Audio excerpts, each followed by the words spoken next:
আসসালামু আলাইকুম। আমি ক্লাস 10 এর ভৌত বিজ্ঞানের এর আগে চ্যাপ্টার 1 2 3 4 শেষ করেছি। অল অবজেক্টিভ প্রশ্ন। আজকে ভৌত বিজ্ঞান চ্যাপ্টার নম্বর 5 আর 6 অর্থাৎ আলো এবং তড়িৎ এই দুটো চ্যাপ্টার অল অবজেক্টিভ প্রশ্ন শেষ করব। আমার কাছে যে বইটা আছে সেটা হচ্ছে সাতটা পাবলিকেশনের আমার কাছে দুটো বই আছে। 14 একটা হচ্ছে 16 সালের আর একটা হচ্ছে 18 সালের। দুটো আপডেট বই আমার কাছে নেই, তাই প্রশ্ন আমি যেগুলো বলবো তোমাদের বইয়ে অন্য জায়গায় প্রশ্নগুলো থাকতে পারে। অন্য জায়গায় বলতে গেলে আমার প্রশ্ন হয়তো 2 নম্বরে বা 5 নম্বর আছে, তোমাদের সেটা 10 নম্বর থাকতে পারে। অথবা কিছু প্রশ্ন আমার বইয়ে আছে যেগুলো সেগুলোতে তোমাদের বই নাও থাকতে পারে। কিন্তু আমার কাছে যে প্রশ্নগুলো আছে আমার বইয়ে সেই প্রশ্নের উত্তর আমি অল অবজেক্টিভগুলো করাবো এবং গুরুত্ব সহকারে সেগুলো দেখবে। প্রথম হচ্ছে 1 নম্বর বলছে, ভালো করে শুনবে, এমসিকিউ প্রশ্ন, মাল্টিপল চয়েস কোশ্চেন। দুটো বই থেকে আমি সব এমসিকিউ গুলো করাবো যেগুলো আছে বহু বিকল্প অর্থাৎ এমসিকিউ প্রশ্ন। 1 নম্বর প্রশ্ন বলছে, সমতল দর্পণে গঠিত হয় প্রতিবিম্ব সর্বদা সৎ সর্বদা অসৎ, সৎ বা অসৎ যে কোনো প্রকার হতে পারে, দর্পণের প্রকৃতির উপর নির্ভর করে। সমতল দর্পণে গঠিত প্রতিবিম্ব সর্বদা সৎ হবে। এর আগে একটা সর্বদা কি হবে? সমতল দর্পণে সর্বদা সৎ, সর্বদা কি হবে? সৎ প্রতিবিম্ব গঠিত হবে। সমতল দর্পণে সর্বদা সৎ প্রতিবিম্ব গঠিত হবে, এটা মাথায় রাখতে হবে। সর্বদা সৎ প্রতিবিম্ব গঠিত হবে, এর একটা সঠিক উত্তর। 2 জায়গাটা বলছে, মোটর গাড়ি হেডলাইটে ব্যবহৃত হয় উত্তল দর্পণ, অবতল দর্পণ, সমতল দর্পণ কোনটি নয়।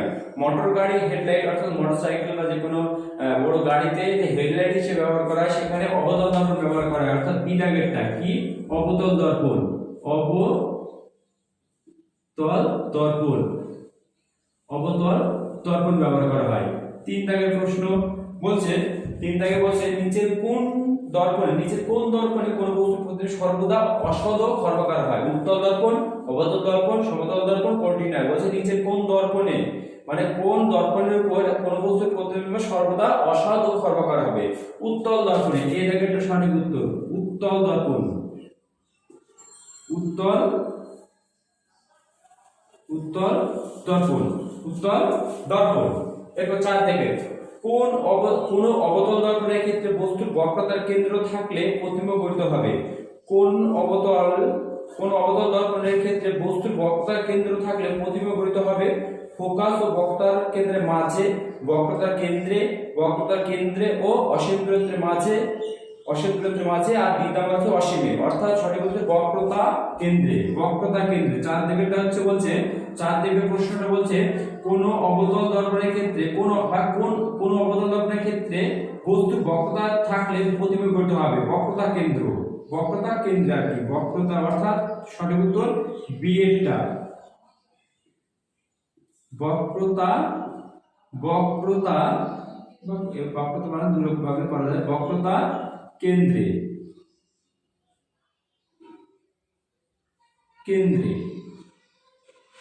বক্রতা কেন্দ্রে। 5 দেখের অপশন, 5 দেখের প্রশ্ন, কোন অবতল দর্পণের ক্ষেত্রে বস্তুর বক্রতার ব্যাসার্ধ অসীমের মধ্যে থাকলে গঠিত প্রতিবিম্ব প্রকৃতি কিরকম হবে? কোন অবতল দর্পণের ক্ষেত্রে বস্তুর বক্রতার ব্যাসার্ধ ও অসীমের মধ্যে থাকলে গঠিত প্রতিবিম্ব প্রকৃতি কি হবে? সৎ, অসৎ যে কোনো প্রকৃতি উপরে কোনটি নয় বা নির্ণয় করা সম্ভব নয়। অর্থাৎ এই জায়গাটা হবে সৎ, কি হবে?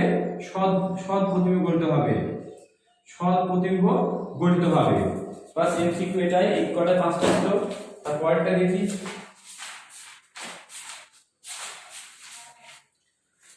6 নম্বর 6 জায়গাটা বলছে, দর্পণের বক্রতার ব্যাসার্ধ ও ফোকাস দৈর্ঘ্যের মধ্যে সম্পর্ক কি? দর্পণের বক্রতার ব্যাসার্ধ আর ফোকাস দৈর্ঘ্যের মধ্যে সম্পর্ক কি? সম্পর্ক হচ্ছে F = R/2, অর্থাৎ বক্রতার ব্যাসার্ধ বাই 2, অর্থাৎ বক্রতার ফোকাস দৈর্ঘ্য F দ্বারা আর বক্রতার ব্যাসার্ধ R দ্বারা, অর্থাৎ ফোকাস দৈর্ঘ্য বক্রতার ব্যাসার্ধ বাই 2 এই হিসেবে প্রকাশ করা হয়। এটা সঠিক অপশনগুলো বেছে দিচ্ছি না, সঠিক উত্তরটাই বেছে লিখছি। এরপরে 7 দাগের প্রশ্ন বলছে, পৃথিবীর মধ্যে দিয়ে সাদা আলো প্রতিসরণের ক্ষেত্রে যে বর্ণের বিচ্যুতি সর্বাধিক ঘটে? পৃথিবীর মধ্যে দিয়ে আমি যদি সাদা আলো পাঠাই তাহলে প্রতিসরণের ক্ষেত্রে যে বর্ণের বিদ্যুৎ সর্বাধিক ঘটে সেটা হচ্ছে কি লাল বর্ণ। লাল লাল সঠিক উত্তর হবে লাল, অর্থাৎ এ দাগেরটা। আমার এ আছে, এ দাগেরটা তোমাদের বইয়ে অন্য অপশন থাকতে পারে, অর্থাৎ লাল দাগ এ দাগেরটা, আর এখানে হচ্ছে এটা বি দাগেরটা। এরপর এমসিকিউ শেষ এখানে। এবার শূন্যস্থান পূরণ। শূন্যস্থান পূরণ দেখো, শূন্যস্থান পূরণ।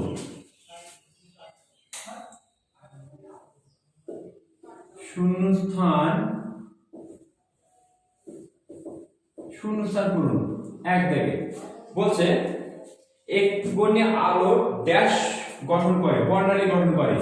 বর্ণালী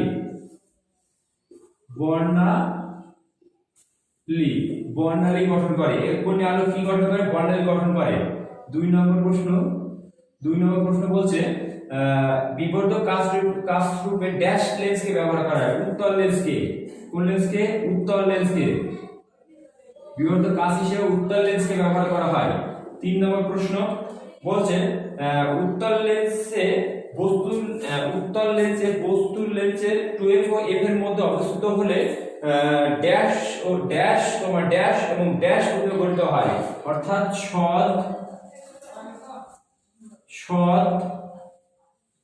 সৎ কমা দ্বিতীয় অপশন হচ্ছে কি? দ্বিতীয় অপশন হচ্ছে অবশিষ্ট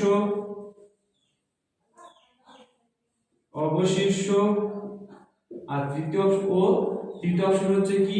বলছে আকারে বড়।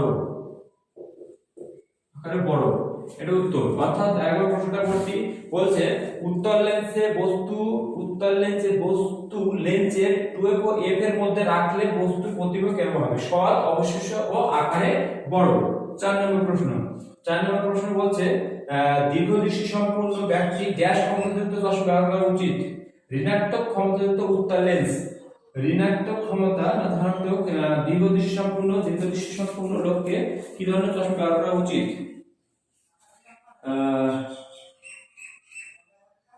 ধনাত্মক উত্তল লেন্স। কি হবে? ধনাত্মক উত্তল লেন্স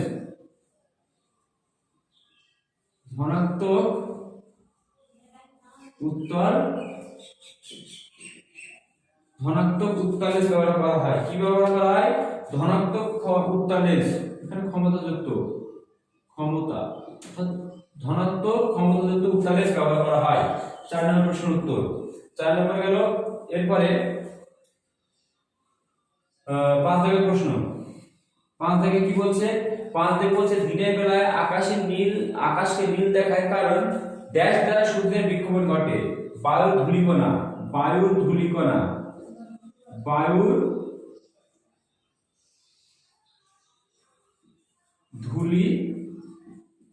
5 নম্বর অপশন।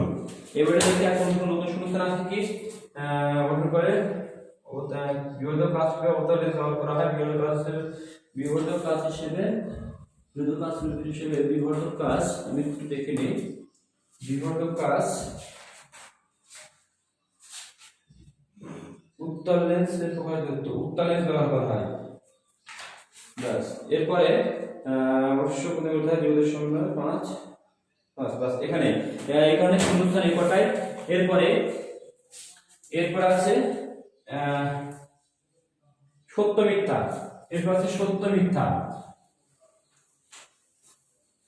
সত্য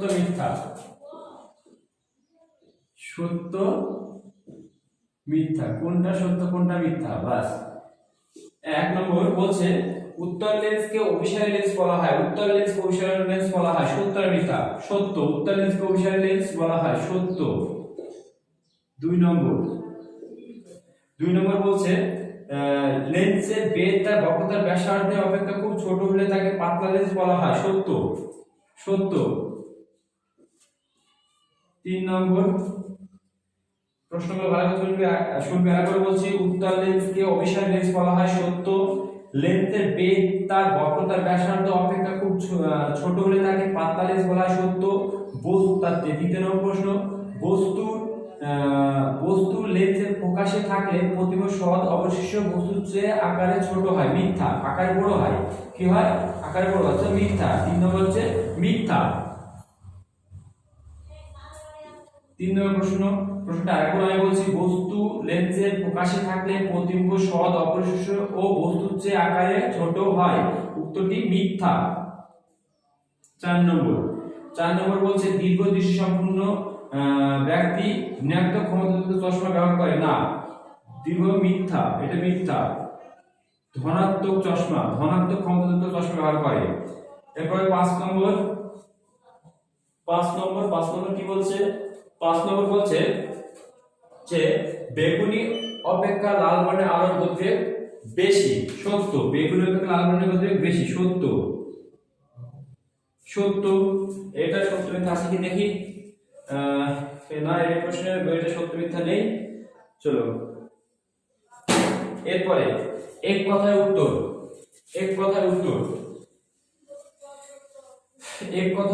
প্রশ্নগুলো ভালো করে শুনবে। এক কথায় উত্তর। 1 নম্বর প্রশ্ন কি বলছে? সাদা আলো প্রিজমে পাঠালে কোন বর্ণের আলো বেশি বেঁকে যায়? বেগুনি বর্ণের।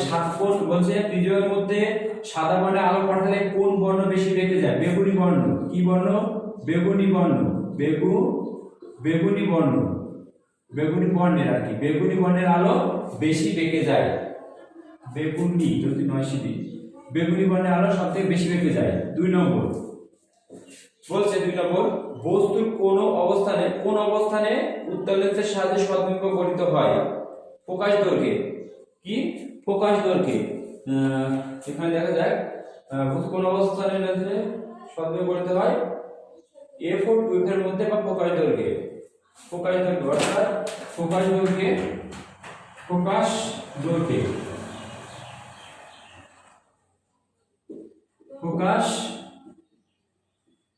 দৈর্ঘ্যে বা F ও 2F এর মধ্যে।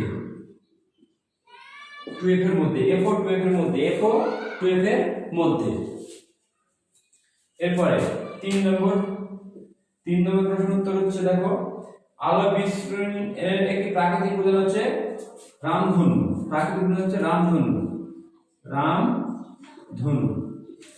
বলছে আলোর বিস্ফোরণের একটি প্রাকৃতিক উদাহরণ হচ্ছে রামধনু। 4 নম্বর বলছে কোন ধরনের লেন্সের দ্বারা হ্রস্ব দৃষ্টি প্রতিকার করা যায়? ঋণাত্মক অবতল লেন্স। ঋণাত্মক অবতল লেন্স।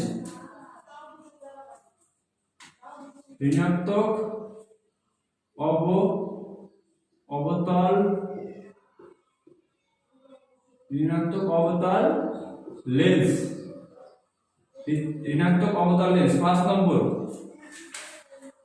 বলছে দৃশ্যমান আলোর তরঙ্গদৈর্ঘ্যের পাল্লা কত? দৃশ্যমান তরঙ্গদৈর্ঘ্যের আলোর পাল্লা হচ্ছে 4 × 10⁻⁷ মিটার থেকে 8 × 10⁻⁷ মিটার। এটা হচ্ছে তার বিস্তার। পাল্লার দৈর্ঘ্য হচ্ছে এটা। একটি বস্তুকে একটি উত্তল লেন্সের প্রকাশে রাখা হলে ওই বস্তুর প্রতিবিম্ব কোথায় গঠিত হবে? অসীম দূরত্বে। 6 নম্বর হচ্ছে অসীম দূরত্বে।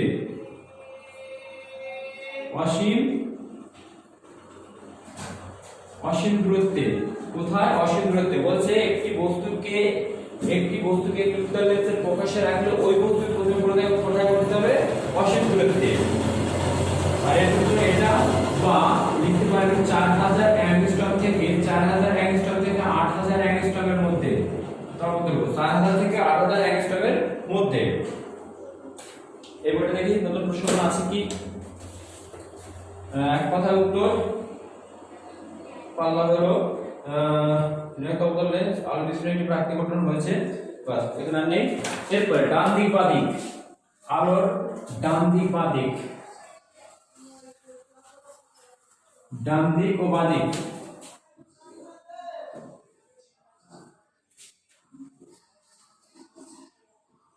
মানে এটা A স্তম্ভ ধরবো, এটা B স্তম্ভ ধরবো। এখানে এক জায়গায় কি বলেছে? বিপদ সংকেত।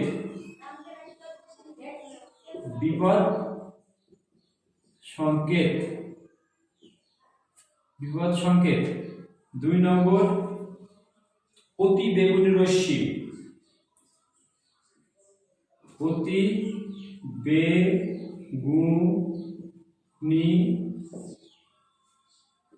বেগুনি রশ্মি 3 দাগ। বলছে স্বল্প দৃষ্টি, স্বল্প দৃষ্টি, স্বল্প দৃষ্টি।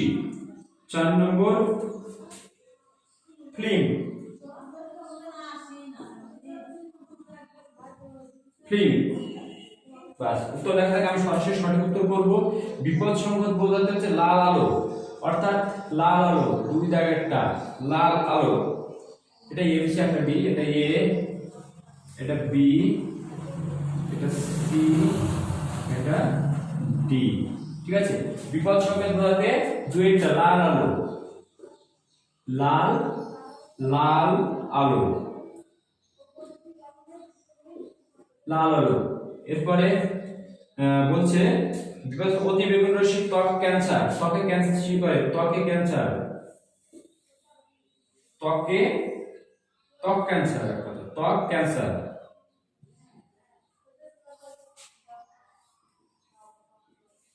ত্বক ক্যান্সার, ত্বক ক্যান্সার, ত্বক ক্যান্সার হয়, ত্বকে কি হয়? ক্যান্সার হয়। এরপরে স্বল্পদৃষ্টি সম্পূর্ণ ঋণাত্মক, স্বল্পদৃষ্টি হচ্ছে ঋণাত্মক চশমাযুক্ত ব্যবহার করবে, অর্থাৎ ঋণাত্মক চশমাযুক্ত হচ্ছে 4 নম্বর ঋণাত্মক, ঋণাত্মক ক্ষমতাযুক্ত চশমা, ক্ষমতাযুক্ত চশমা, ক্ষমতা যুক্ত চশমা, চশমা, ঋণাত্মক ক্ষমতাযুক্ত চশমা, তালবস্য চশমাতে চশমা। এবার হচ্ছে এটা হচ্ছে 3 দাগেটা পড়ে আছে। তাহলে ফিল্ম বোঝাতে কি হবে? Silver bromide, silver, silver bromide, bromide. অর্থাৎ সব আমি সঠিক উত্তর করেছি, এটাই সঠিক উত্তরের সঙ্গে এটা দুটো মিলিয়ে দিয়েছি, একদম সরাসরি উত্তর করে দিয়েছি। এরপরে আলোচনা চ্যাপ্টার শেষ হলো। এরপর দেব তো চলতড়িৎ, চলতড়িতে দেখা যাক চলতড়িৎ, চলতড়িৎ, চলতড়িৎ, চলতড়িতে দেখা যাক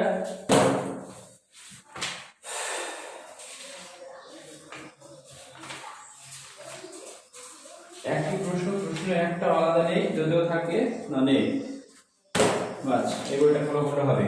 আমার এই বইটায় এমসিকিউ আছে 13টা চলতড়িতে, অর্থাৎ 6 নম্বর চ্যাপ্টার প্রশ্নের উত্তর করব অবজেক্টিভ চলতড়িৎ চ্যাপ্টার। যেগুলো সমস্যা অবশ্যই আমাকে এটা হোয়াটসঅ্যাপ করে হোক, মেসেঞ্জার করে হোক বা ইউটিউবে কমেন্ট করে জানাবে। MCQ, MCQ 6 number chapter, MCQ chapter number 6, chapter number 6। MCQ এর একটা কি বলছে? বলছে নিচের কোনটি রোধাঙ্ক উষ্ণতা বৃদ্ধির সঙ্গে কমে যায়? নিচের কোনটি রোধাঙ্ক উষ্ণতা বৃদ্ধির সঙ্গে কমে যায়? 1 নম্বর পরিবাহী, 2 নম্বর অর্ধ পরিবাহী, 3 নম্বর অতি পরিবাহী আর 4 নম্বর হচ্ছে অন্তরক। অর্থাৎ সঠিক উত্তর হচ্ছে বি, অর্ধ পরিবাহী। বি হচ্ছে অর্ধ পরিবাহী, অর্ধ পরিবাহী, অর্ধ পরিবাহী। একবার প্রশ্নটা বলছি, বলছে নিচে কোনটি রোধাঙ্ক উষ্ণতা বৃদ্ধির সঙ্গে কমে যায়? অর্ধ পরিবাহী, অর্ধ পরিবাহীর ক্ষেত্রে কমে যায়। 2 নম্বর আর রোধের মধ্যে টি সময় ধরে আই প্রবাহ চললে যে পরিমাণ তড়িৎ শক্তি খরচ হয় তা হবে I square equal to IT, I square equal to IT, তড়িৎ শক্তি খরচ I square equal to IT. B এর সঠিক উত্তর I square RT, I square RT. এটা হচ্ছে সঠিক উত্তর বি এরটা। 3 নম্বর বলছে বাড়িতে বৈদ্যুতিক বর্তনীতে মেন ফিউজগুলি বা ফিউজটি যুক্ত করা হয় লাইন তারে, নিউট্রাল তারে, আর্থ লাইনে, লাইন ও নিউট্রাল উভয় লাইনে।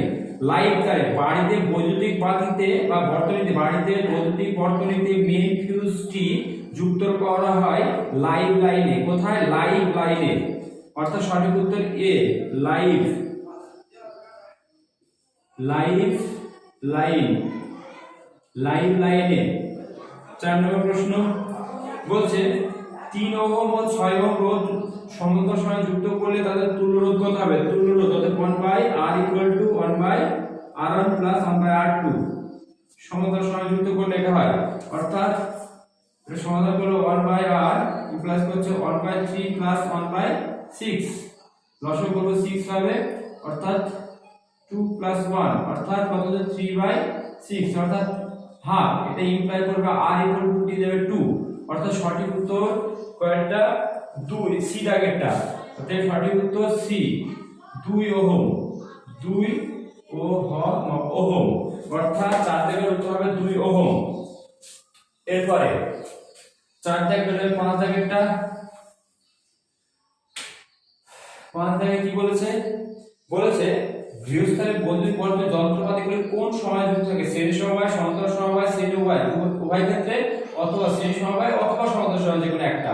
বলছে বাড়িতে যে বৈদ্যুতিক বর্তনী যন্ত্রপাতিগুলি কোন সময় যুক্ত থাকে? বি দাগের উত্তরটা হবে সমান্তরাল সমবায়ে, সমান্তরাল সমান্তরাল সমবায়ে। এবার 6 দাগের প্রশ্ন বলছে পরিবাহী রোধ R এবং দৈর্ঘ্য L ও প্রস্থ A হলে নিচের কোন সম্পর্কটি সঠিক হবে? অর্থাৎ R L আর A এর মধ্যে, অর্থাৎ R = L/A, অর্থাৎ সঠিক উত্তর হচ্ছে এইটা, সঠিক উত্তর এইটা। 7 নম্বর 8 তার ব্যবহার করা হয় বর্তনীর সংযোগ সম্পূর্ণ করার জন্য, নিরাপত্তার জন্য, প্রবাহ মাত্রা কমানোর জন্য, ভোল্টেজ বাড়ানোর জন্য। 8 তার ব্যবহার করা হয় নিরাপত্তার জন্য। বি দাগেরটা কি? 8 তার ব্যবহার করা হয় নিরাপত্তার জন্য, নিরাপত্তার জন্য, নিরাপত্তার জন্য 8 তার ব্যবহার করা হয়। 8 নম্বর প্রশ্ন কি বলছে? সুইচকে যুক্ত করা হয় লাইট তারে, নিউট্রাল তারে, আর্থ তারে, আর্থ ও অথবা নিউট্রাল তার, অর্থাৎ লাইট তারে। সুইচকে যুক্ত করা হয় কোথায়? আর্থ তারে, এই দাগেরটা আর্থ লাইট তারে, সরি লাইট তারে, লাইট তারে, লাইট তারে, অর্থাৎ বলছে সুইচকে যুক্ত করা হয় কোথায়? লাইট তারে। 9 দাগেরটা আধুনিক আন্তর্জাতিক নিয়ম অনুযায়ী নিউট্রাল তারের অন্তরকের আবরণের বর্ণ কি? আধুনিক আন্তর্জাতিক নিয়ম অনুযায়ী নিউট্রাল তারের অন্তরকের আবরণের বর্ণ কি? হালকা নীল, হালকা নীল। 3 দাগেরটা হালকা নীল, হালকা হালকা নীল। 10 দাগেরটা বলছে বাল্ব চক্রের কার্যনীতি কোন নীতির উপর প্রতিষ্ঠিত? ফ্লেমিং এর বামহস্ত নীতি, ফ্লেমিং এর বামহস্ত নীতি, খুব ভেরি ভেরি ইম্পর্টেন্ট সূত্র এটা। ফ্লেমিং এর বামহস্ত, ফ্লেমিং এর কি আছে? বামহস্ত নীতি,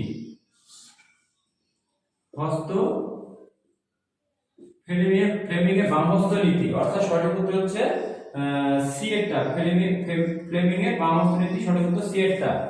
এরপর 11 দাগেরটা 11টা কি বলছে? আবিষ্ট প্রবাহ মাত্রার অভিমুখ জানা যায় কোন সূত্রের সাহায্যে? এটা হচ্ছে ফ্লেমিং এর বামহস্ত নিয়ম অনুযায়ী, ফ্লেমিং এর বামহস্ত নিয়ম অনুযায়ী। সি এরটা ফ্লেমিং এর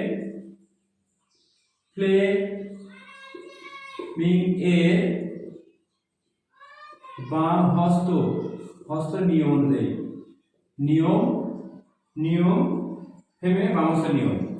12 দাগেরটা অর্থাৎ বলছে আবিষ্ট প্রমাত্রা অভিমুখ জানা যায় ফ্লেমিং এর বামহস্ত নিয়ম। নির্মিত 12 দাগে নিম্নলিখিত ভৌত রাশিগুলির মধ্যে অ্যাম্পিয়ার কোনটি? Coulomb second, volt per ohm, volt ohm, volt inverse ohm, অর্থাৎ ভোল্ট ওহম ইনভার্স। অর্থাৎ সঠিক উত্তর হবে বি এরটা, ভোল্ট ওহম ইনভার্স। 13 দাগেরটা এমসিকিউ লাস্ট প্রশ্ন নিম্নলিখিত কোনটি তড়িৎ আধানের একক? তড়িৎ আধানের একক হচ্ছে কুলম্ব। বি দাগেরটা কি? কুলম্ব, তড়িৎ আধানের একক হচ্ছে কি? কুলম্ব।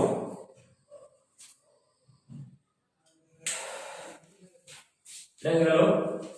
এরপরে শূন্যস্থান পূরণ। শূন্যস্থান পূরণ, শূন্যস্থান শূন্যস্থান শূন্যস্থান পূরণ। শূন্যস্থান পূরণ একটা একটা কি বলছে? বলছে 1 কুলম্ব সমান কত ইউএসইউ। 1 কুলম্ব সমান প্রথম শূন্যস্থানে 1 কুলম্ব, অর্থাৎ প্রথম শূন্যস্থানে 1 কুলম্ব সমান 3 × 10 to the power 9 ESU। 3 × 10 to the power 9 ESU এটা সমান 1 কুলম্ব।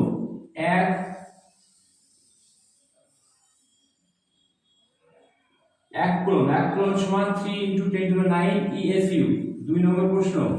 2 নম্বর প্রশ্ন বলছে বৈদ্যুতিক ফিলামেন্টে যুক্ত বাল্ব ড্যাশ পরিবাহী। তড়িৎ পরিবাহী, তড়িৎ পরিবাহী। 2 নম্বর শূন্যস্থান হবে তড়িৎ পরিবাহী, তড়িৎ পরিবাহী, তড়িৎ পরিবাহী। 3 নম্বর রোধাঙ্কের অনুনায়ক হলো ড্যাশ পরিবাহিতাঙ্ক। রোধাঙ্কের অনুনায়ক হলো পরিবাহিতাঙ্ক। পরিবাহিতাঙ্ক টাকা লিখতে পারে। পরিবাহিতাঙ্ক কি হয়? পরিবাহিতাঙ্ক। এরপরে 4 নম্বর প্রশ্ন বলছে পরিবাহিতাঙ্কের এসআই একক কি? মিটার ইনভার্স বা মো। মিটার ইনভার্স, এক কথায় মিটার ইনভার্স, মিটার ইনভার্স বা এম ইনভার্স। 5 নম্বর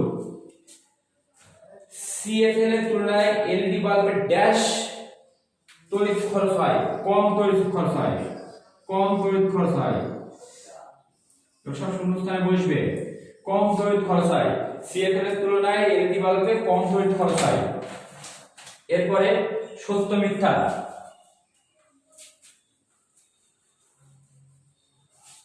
সত্য মিথ্যা, সত্য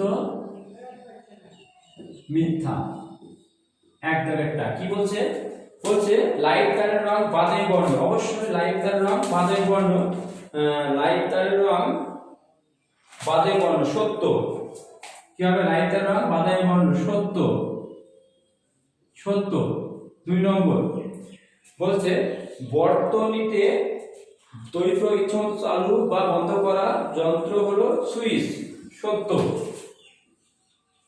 সুইচের সাহায্যে অবশ্য করা যায়। 3 নম্বর বলছে ফিউজ তারের উপাদান টিন ও সীসা। এটা সত্য। ফিউজ তারের উপাদান হচ্ছে টিন ও সীসা, এটাও সত্য। 4 নম্বর বলছে সেলেনিয়াম ধাতুর উপর আপত্ত আলোর তীব্রতা বৃদ্ধিতে এর রোধ বৃদ্ধি পায়। মিথ্যা, এটা মিথ্যা, বৃদ্ধি পায় না। সত্য মিথ্যা গেল। এক কথায় উত্তর, এক কথায় উত্তর, এক কথায় উত্তর, এক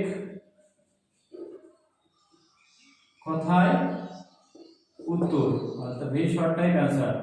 একটা কি বলছে? তড়িৎ আধানের একক কি? তড়িৎ আধানের একক হচ্ছে কুলম্ব। তড়িৎ আধানের একক কি? তড়িৎ আধানের একক কুলম্ব। 2 নম্বর বলছে তড়িৎ চালক বলের একক কি? তড়িৎ চালক বলের একক ভোল্ট। তড়িৎ চালক একক ভোল্ট। তড়িৎ চালক 2 নম্বর হচ্ছে তড়িৎ চালক বলের একক হচ্ছে ভোল্ট। 3 নম্বর হচ্ছে রোধের ব্যবহারিক একক হচ্ছে ওহম। রোধের ব্যবহারিক একক হচ্ছে কি? ওহম। রোধের ব্যবহারিক একক হচ্ছে ওহম। 4 নম্বর প্রকৃতিতে সবথেকে ক্ষুদ্রতম আধানের মান কত? প্রকৃতিতে সবথেকে ক্ষুদ্রতম আধানের মান আমরা এখানে পেয়েছি। ক্ষুদ্রতম আধানের মান হচ্ছে 1.6 × 10 to the power -19 কুলম্ব। প্রকৃতিতে সবথেকে ক্ষুদ্রতম আধানের মান হচ্ছে 1.6 × 10 to the -19 কুলম্ব। 5 দাগের প্রশ্ন।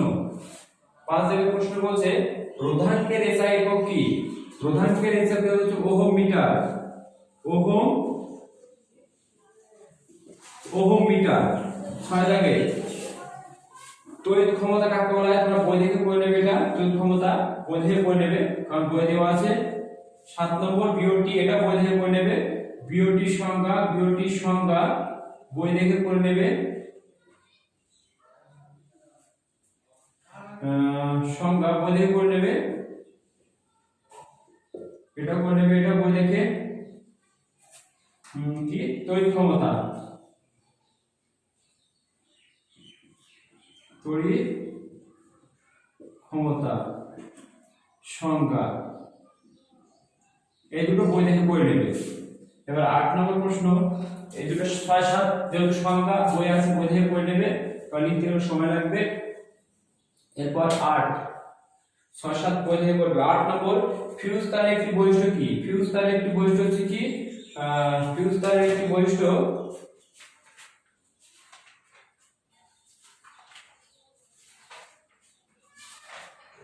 ফিউজ তারের একটি বৈশিষ্ট্য হচ্ছে কি, ফিউজ তারের রোধাঙ্ক উচ্চ মানের গলনাঙ্ক কম। রোধাঙ্ক রোধাঙ্ক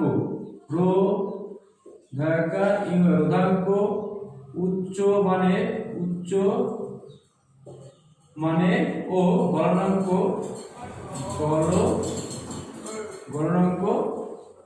কম। উচ্চ মানের রোধাঙ্ক গলনাঙ্ক কম। এরপরে 9 দাগের প্রশ্ন, 9 দাগের প্রশ্ন, যদি তড়িৎ প্রবাহ মাধ্যমে বিপরীত করা হয় তাহলে বায়ুচক্রের প্রতিরোধ কি হবে? বিপরীত হবে।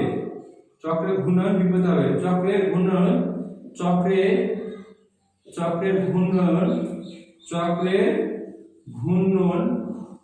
বিপরীত হবে। কি হবে? বিপরীত হবে। 10 নম্বর প্রশ্ন, 10 নম্বর হচ্ছে রোধের এসআই একক কি? ওহম। রোধের এসআই একক ওহম। রোধের এসআই একক ওহম। 11 নম্বর প্রশ্ন, বিভব প্রভেদের এসআই একক কি? ভোল্ট। বিভব প্রভেদের এসআই একক ভোল্ট। 12 নম্বর প্রশ্ন বলছে, 12 নম্বর, R1 R2 রোধ যদি শ্রেণী সংযোজিত থাকে, অর্থাৎ R R1 R2 হবে শ্রেণী সংযোজিত থাকলে। 13 নম্বর, তুল্য রোধ R2, এটা তুল্য রোধ R1 R2। এরপরে 13, ওয়াট ঘন্টা কোন ভৌত রাশির একক? ওয়াট ঘন্টা হচ্ছে তড়িৎ শক্তি। ওয়াট ঘন্টা কোন ভৌত রাশির একক? তড়িৎ শক্তি। তড়িৎ শক্তি একটি ভৌত রাশি যার একক হচ্ছে ওয়াট ঘন্টা। এরপরে 14 দাগেরটা, 14 দাগেরটা কি বলছে? বলছে ফিউজ তারকে বর্তনীর সঙ্গে কোন সময়ে যুক্ত করা হয়? শ্রেণী সমবায়ে। শ্রেণী সমবায়ে যুক্ত থাকে। শ্রেণী সমবায়ে, ঠিক আছে, শ্রেণী সমবায়ে। 15 নম্বর, ডায়নামোতে কোন শক্তি থেকে কোন শক্তি? যান্ত্রিক শক্তি থেকে তড়িৎ শক্তি। যান্ত্রিক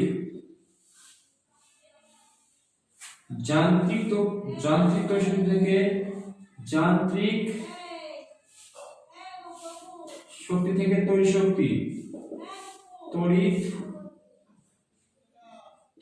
যান্ত্রিক শক্তি থেকে তড়িৎ শক্তি। 16 নম্বর কি বলছে? বৈদ্যুতিক ইস্ত্রি কুণ্ডলী কোন ধাতু ব্যবহার করে? নাইক্রোম তার। নাইক্রোম তার। 17 নম্বর, এক কুলম্ব তড়িৎ আধানকে 1 ভোল্ট বিভব রোধের বৃত্তে নিয়ে যেতে কত কার্য করতে হয়? 1 জুল। 1 জুল। বাস, এক কথা প্রশ্ন তো শেষ। এবার ডান দিক বাঁ দিক।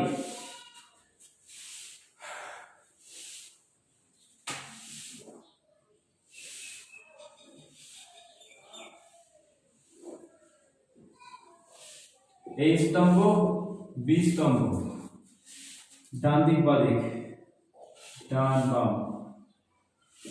বাম মিলাতে হবে। এদিকে হচ্ছে এটা 1 EMU, বি টার্গেটটা বলছে সিলিকন।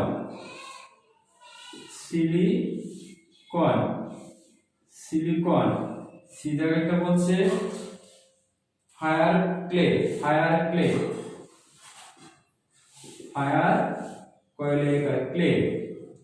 ডি টার্গেটটা বলছে নাইক্রোম তার।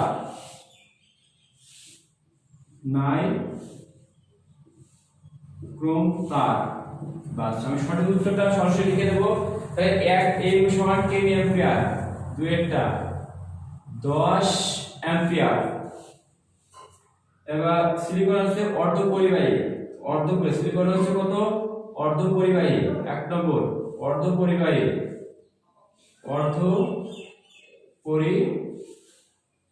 অর্ধপরিবাহী সিলিকন হচ্ছে কি? অর্ধপরিবাহী। এরপর হচ্ছে ফায়ার ক্লে হচ্ছে অন্তরক, হচ্ছে একটা কি? অন্তরক। 4 নম্বর অন্তরক।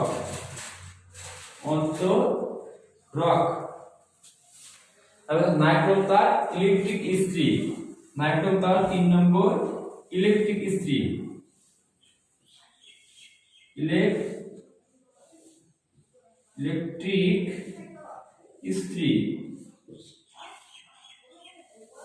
ইলেকট্রিক ইস্ত্রি, নাইক্রোম তার ইলেকট্রিক ইস্ত্রি ব্যবহার করা হয়। অর্থাৎ এখানে আমার ফিজিক্যাল সায়েন্সের রেকর্ড আমাদের প্রশ্ন আছে। যদি কারো কোনো প্রশ্নের সমস্যা হয়, আলো এবং চলতনের চ্যাপ্টার প্রশ্ন যদি না থাকে, তারা আমাকে অবশ্যই হোয়াটসঅ্যাপ বা মেসেজ দ্বারা বা কোনোভাবে জানায়। এবং কোনো প্রশ্ন ভুল উত্তর আমি যদি ভুল কারণে দিয়ে ফেলি বা কোনো কারণে, অবশ্যই আমাকে সেটা অবজারভেশন করে জানানো হয়।